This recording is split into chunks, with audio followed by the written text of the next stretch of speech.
Il était une fois une femme qui était détestée par la famille de son mari. Tout cela parce qu'elle venait d'une tribu différente. Son nom était Camille, et elle était gentille, respectueuse et belle d'une manière discrète.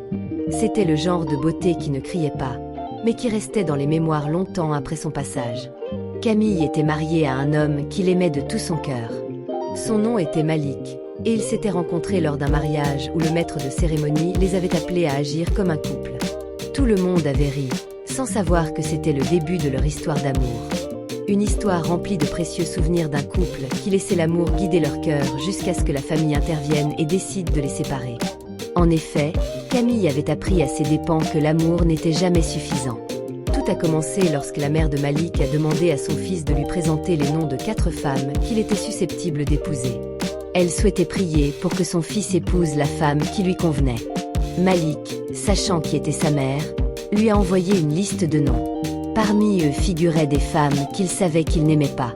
Seule Camille avait capturé son cœur sur cette liste, et après avoir prié pendant 7 jours et 7 nuits, sa mère lui a dit quelque chose qui l'a profondément touchée. « Mon fils, dit-elle, sa voix tremblante. Dieu m'a enfin parlé. La femme qu'il devait épouser est Camille. » En entendant cela, Malik a commencé à rire, non pas pour se moquer de Dieu, mais parce qu'il savait qui était sa mère et le fait qu'elle haïssait les personnes de la tribu de Camille. Il savait combien de fois elle avait dit qu'elle ne permettrait jamais à aucune femme de cette tribu d'épouser l'un de ses enfants. En fait, sa sœur avait dû interrompre une grossesse avec un homme qu'elle aimait de tout son cœur, simplement parce que leur mère s'y opposait. Maintenant, cette même sœur avait épousé un autre homme qui avait eu un grave accident quelques semaines après leur mariage, ce qui l'avait transformé en légume. Elle s'était occupée de lui pendant des années jusqu'à ce qu'il décède, la laissant sans enfant et seule. Malik avait juré de ne pas vivre dans le regret comme sa sœur. Malik aimait Camille et n'était pas prêt à la laisser pour rien au monde. Cependant, sa mère et ses sœurs étaient déterminées à détruire leur relation. « Comment oses-tu épouser une fille comme ça ?» s'écria sa mère avec colère, alors que Malik lui rappelait que Dieu, à travers elle, avait même approuvé leur relation. « Veux-tu dire que tu n'entends plus la voix du Seigneur ?» demanda-t-il à sa mère, qui balbutia des excuses en disant que le diable pouvait lui avoir murmuré le mauvais nom pendant qu'elle priait. Malik secoua la tête et informa sa mère que Camille serait sa femme, qu'elle l'approuve ou non. Une fois ces mots sortis de sa bouche, la joie de sa mère se transforma en une colère brûlante. « Quoi ?»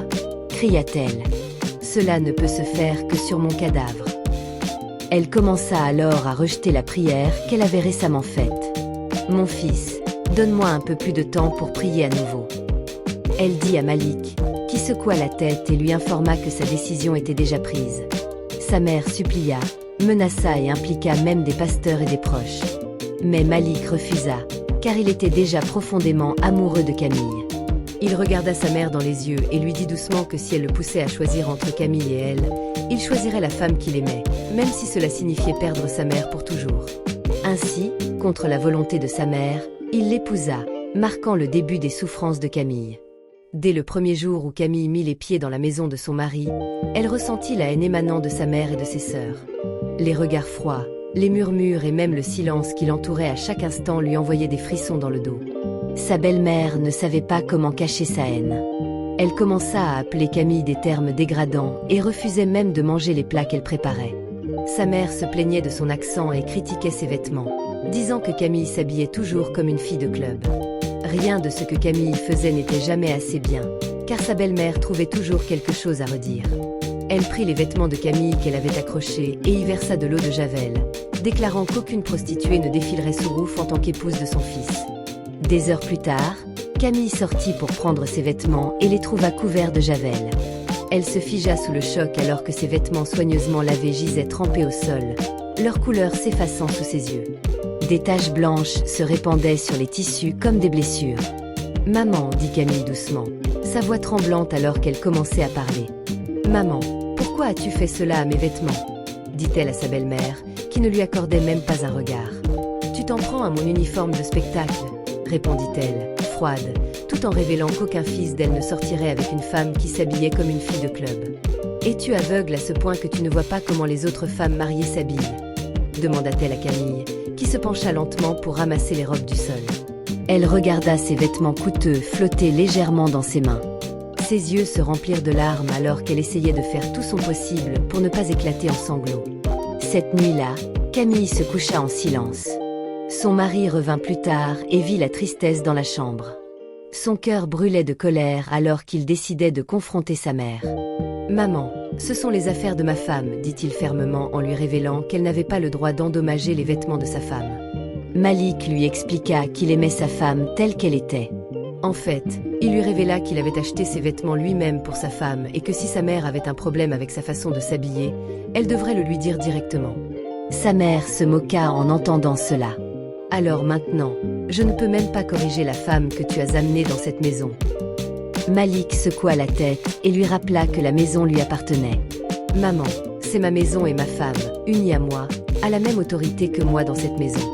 Tu n'as pas le droit de la faire se sentir aussi mal à l'aise dans sa propre maison. Je suis désolée de dire cela, maman, mais la prochaine fois que tu feras une chose comme ça, ce sera la dernière fois que tu mettras les pieds chez moi. » Malik dit à sa mère, qui s'assit dans le salon, silencieuse alors que son cœur bouillait de colère. Elle n'arrivait pas à croire que son fils avait choisi de prendre le parti de sa femme, malgré le fait qu'elle ait été sa propre mère. Elle se sentait si déçue. Elle regarda son fils, sa voix tremblante de colère alors qu'elle commençait à lui parler, disant « Alors tu me menaces à cause de cette femme ?» demanda-t-elle amèrement. Malik secoua lentement la tête et répondit « Non, maman, je ne te menace pas. Je mets des limites parce que cette femme ici est ma femme. » La Bible que tu lis chaque jour ordonne à un homme de quitter son père et sa mère et de s'attacher à sa femme. Maman, tout ce que je fais ici, c'est obéir aux Écritures, et je suis sûre que ça ne te plaît pas, dit-il à sa mère, qui restait là, figée. Les mots lui piquaient la poitrine alors qu'elle pleurait de colère. « Regarde ce que cette fille a fait à mon fils, cria-t-elle haut et fort. Elle t'a tourné contre ta propre mère. » Camille se tenait silencieusement derrière son mari, la tête baissée alors que des larmes coulaient silencieusement sur ses joues. Malik se tourna et lui prit la main. « Ma femme n'a rien fait contre toi, maman, dit-il. Le seul tort qu'elle a commis est de venir d'une tribu que tu détestes si ardemment. Je choisis de ne pas suivre tes traces, maman, car nous sommes tous d'abord des humains avant d'être quoi que ce soit d'autre. Ma femme ici est une âme merveilleuse. Et si tu choisis de ne pas le voir, c'est ton choix, maman. Mais ne t'attends pas à ce que je haïsse ma propre femme. » Malik dit à sa mère alors qu'il s'éloignait, la laissant plonger dans ses pensées. Cette nuit-là, sa mère ne mangea pas. Elle resta éveillée toute la nuit à rejouer tout ce qui s'était passé dans sa tête. Les mots, les avertissements, le regard que son fils posait sur elle sans peur. Les jours qui suivirent furent encore plus difficiles pour Camille. Sa belle-mère cessa totalement de lui parler, ignorant ses salutations, la passant dans le couloir comme si elle n'existait pas. Et Camille, étant la femme pacifique qu'elle était, se mit à genoux pour supplier sa belle-mère. Elle pria à genoux lentement, le cœur lourd de douleur. Quand elle commença à parler, « Maman, je suis désolée si je t'ai offensée d'une quelconque manière. Je veux juste la paix dans cette maison. » Sa belle-mère la regarda avec des yeux glacials. Au lieu de l'aider, elle rit amèrement. « Lève-toi d'ici, tu stupide. » Elle rétorqua. « Penses-tu que s'excuser changera qui tu es ?» Elle pointa son doigt vers Camille. « Tu peux t'agenouiller, saigner, mais tu n'appartiendras jamais ici. » Les lèvres de Camille tremblaient. « Maman, s'il te plaît, tenta-t-elle à nouveau, mais sa belle-mère la coupa durement. « Garde tes excuses pour toi. Je n'ai pas élevé mon fils pour épouser une femme comme toi. Tu es une erreur que je prie Dieu de corriger. » Les mots transpercèrent le cœur de Camille comme une dague. Lentement, elle se releva. Elle ne répondit pas. Elle ne pleura pas là. Elle se retourna tranquillement et marcha dans sa chambre. Au moment où elle ferma la porte derrière elle, la force sur laquelle elle s'était accrochée se brisa. Elle glissa au sol et pleura amèrement. Elle pleura jusqu'à ce que sa poitrine soit douloureuse. Elle pleura jusqu'à ce que ses yeux brûlent.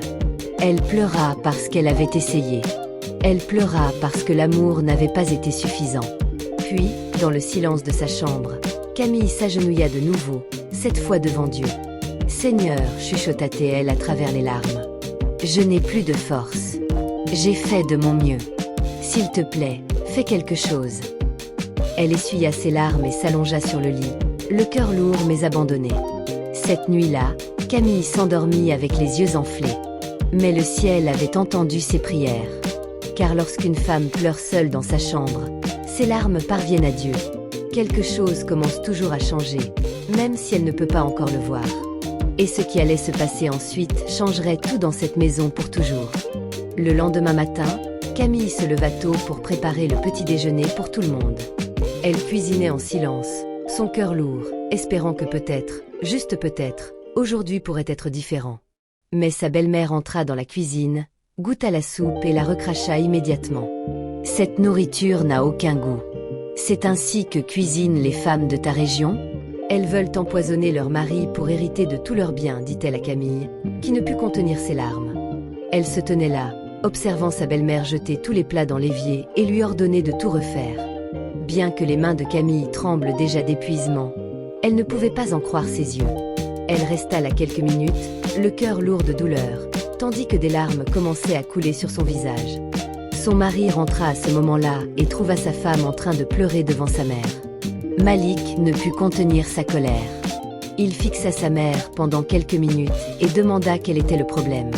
Sa mère raconta comment sa femme Camille avait failli la poisonner avec sa nourriture sans saveur. « Comment une femme aussi belle qu'elle ne sait-elle pas cuisiner un bon repas ?» cria-t-elle. « Je t'avais dit que les femmes de cette tribu savent seulement dépenser l'argent de leur mari. Elles sont inutiles pour elles-mêmes et pour tous les autres autour d'elles. » Malik ignora sa mère et s'éloigna avec sa femme, lui tenant la main fermement.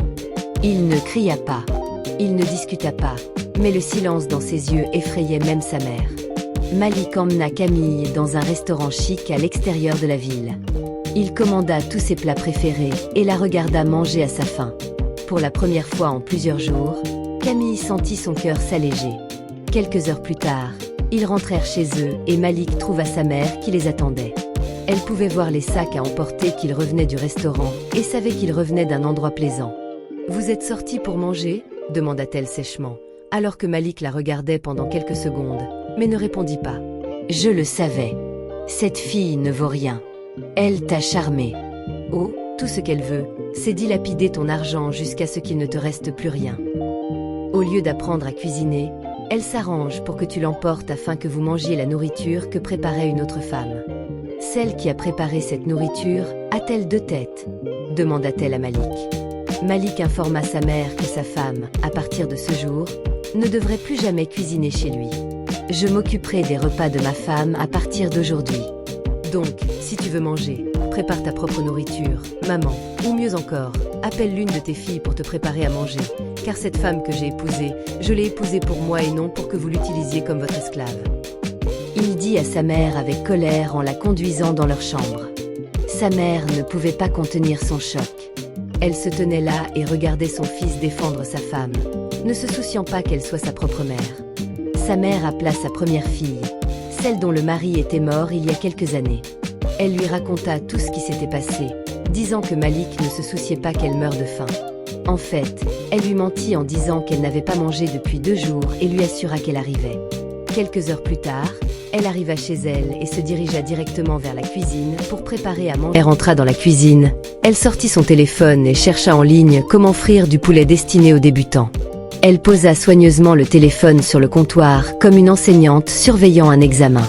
La vidéo disait « Lorsque l'huile est chaude, faites tomber doucement le poulet à l'intérieur. » Elle hocha la tête sérieusement. Elle mit l'huile dans la casserole et alluma le gaz au maximum. Lorsque l'huile commença à chauffer, elle se pencha en avant, plissant les yeux comme si elle voulait lui parler. Puis, tout à coup, l'huile éclata. « Oh, Jésus !» Elle jeta le poulet dans la casserole et se fila immédiatement dans le coin de la cuisine comme quelqu'un échappant à un animal sauvage. La vidéo continuait à jouer calmement sur son téléphone. « Maintenant, laissez-le frémir doucement » disait la voix, alors qu'elle était déjà à 10 pas de distance. Elle se tenait dans le coin, tenant son téléphone, observant de loin comme si la casserole pouvait exploser. « Je ne le toucherai plus » murmura-t-elle. L'huile continuait à crépiter. Le poulet continuait à frémir à l'abandon alors que la fumée commençait à s'élever comme un encens. En quelques minutes, la cuisine entière sentait comme un sacrifice. Lorsque Malik entra en courant dans la cuisine, le poulet était devenu une offrande brûlée, noircie, croustillant et complètement méconnaissable. Il se tourna et vit sa sœur qui se tenait dans le coin et lui révéla que le poulet était prêt. « Je pense qu'il est fait » dit-elle à Malik, qui éteignit le gaz en secouant la tête face à sa mère. Maman, tu as passé toute la journée à critiquer la cuisine de ma femme alors que ta fille ici ne peut même pas frire un poulet ordinaire. Les mots flottaient lourdement dans l'air. Personne ne parla. Le poulet brûlé reposait dans la casserole comme une preuve indéniable. Sa mère regarda la casserole noircie. Elle observa les murs couverts de fumée, puis ses yeux se posèrent sur sa fille qui se tenait toujours dans le coin, terrifiée. Pour la première fois depuis que Camille était entrée dans la maison, la mère de Malik n'avait pas d'insulte pour elle. Pas d'accusation, pas de force. Son visage brûlait plus fort que l'huile qui avait gâché le poulet. Ce soir-là, sa mère se rendit dans sa chambre et ferma la porte. Elle ne sortit pas pour le dîner. Elle ne se plaignit pas, ne cria pas.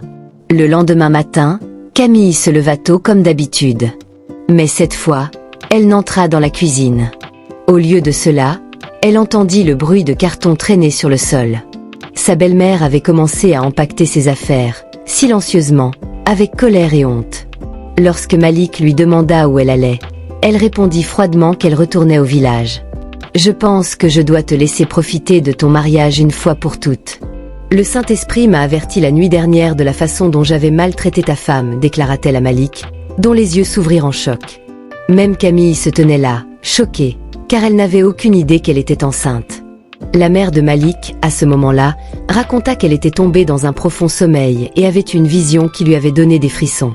Elle révéla que si elle continuait à rester dans cette maison, elle ferait quelque chose de stupide qui mènerait à la mort de son petit enfant. La mère s'excusa auprès de Camille en quittant leur maison paisiblement, laissant Malik et sa femme dans un état de choc. Dès qu'ils purent, Malik conduisit Camille à l'hôpital, où le médecin leur confirma qu'elle était effectivement enceinte. « Félicitations, dit le médecin doucement. Vous allez devenir parent, ajouta-t-il à Camille, dont les yeux se remplirent de larmes. Cette fois, ce n'étaient pas des larmes de douleur, mais des larmes de prières exaucées. Malik l'étreignit dans ses bras et murmura « Dieu l'a fait.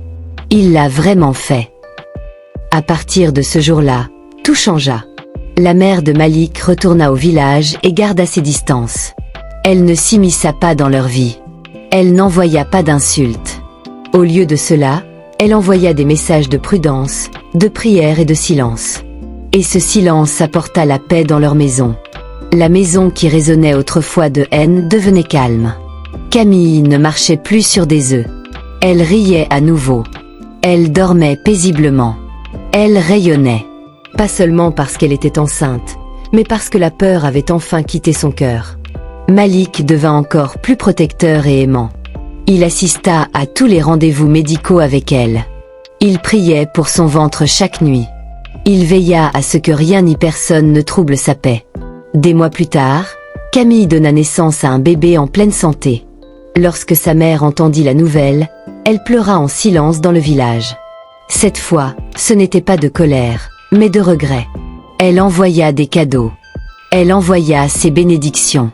Et pour la première fois, elle s'adressa à Camille en l'appelant sa fille. Camille choisit le pardon, non pas parce que sa belle-mère le méritait, mais parce que Camille méritait la paix. Les années passèrent et l'enfant grandit. La joie emplissait le foyer. L'amour s'établit là où la douleur avait un jour vécu. Et Camille, qui pleurait autrefois seule dans sa chambre, tenait désormais la joie dans ses bras chaque jour. La leçon à retenir de cette histoire est que l'amour seul ne peut pas protéger un mariage, à moins qu'il ne soit défendu avec courage, sagesse et limite. Un homme doit se tenir fermement pour sa femme, non pas par dérespect envers ses parents, mais en obéissance à ce qui est juste. La haine ancrée dans la tribu, la fierté ou la tradition détruit les familles. Tandis que l'humilité et la prière les restaurent, et parfois, lorsque les humains refusent de changer, Dieu intervient silencieusement, puissamment pour apporter vérité, paix et justice. À la fin, ceux qui choisissent la patience plutôt que l'amertume et la foi plutôt que la vengeance trouveront toujours leur joie rétablie. Si cette vidéo t'a plu, abonne-toi, laisse un j'aime et dis-nous en commentaire ton pays.